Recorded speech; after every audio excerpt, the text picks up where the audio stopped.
Hello, in this video we are going to review information from chapter 20 in your textbook about applying drug literature to patient care. So you'll hear this word a lot, evidence-based medicine. It's the best way or best method of caring for patients.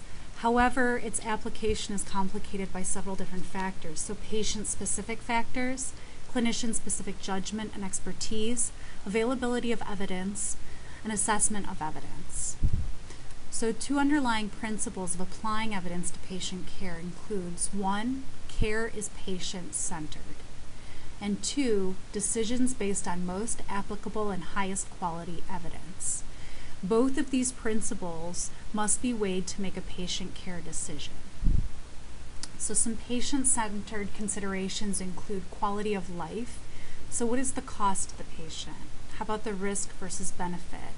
Is it going to require any lifestyle changes? What are the patient's values and preferences? And it's really important that in all of this, even though you might be the expert, that you collaborate with the patient. This should be a shared process in their health care plan. Other things you need to consider are adherence, health literacy, biological factors. So when you're considering making a treatment decision, there's a few steps that you need to do to help come to the best conclusion. So first, you got to gather applicable evidence. You need to assess the quality of the evidence. You need to share that with the patient, and you need to do so in a way that they can understand.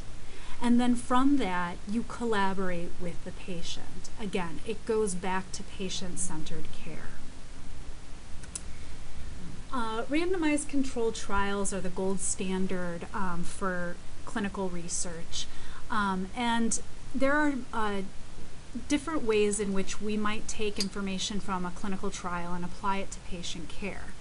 And so some of the steps that are involved in that are we look at the outcomes that are studied and the extent of efficacy and see if it's relevant to the clinical research question.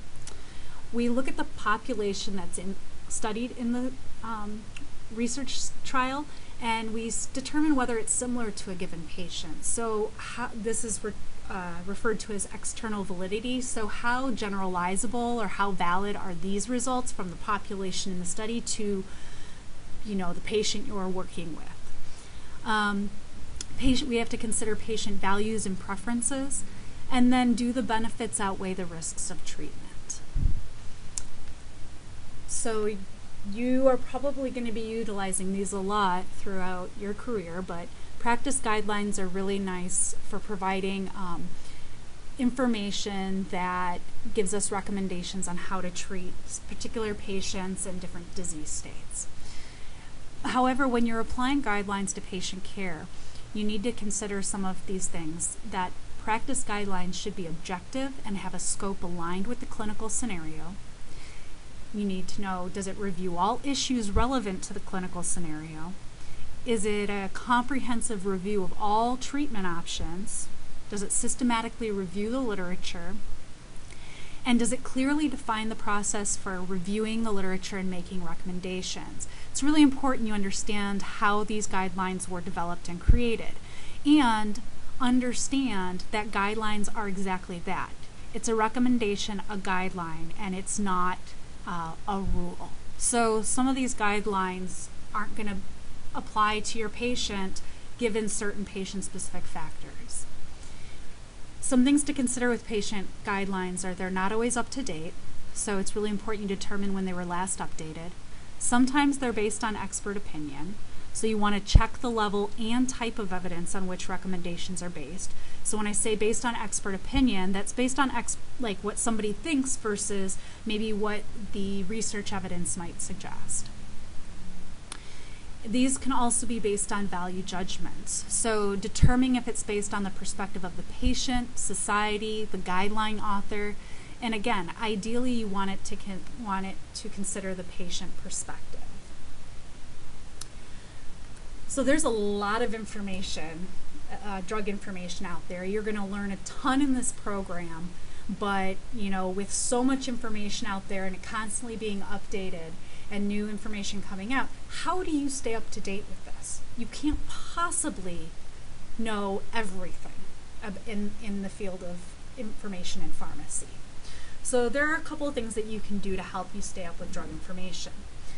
First, you might think, okay, so let's focus on your scope of practice. So is this information relevant? So you try to filter the information. Is it relevant to your practice and what the types of patients you are seeing?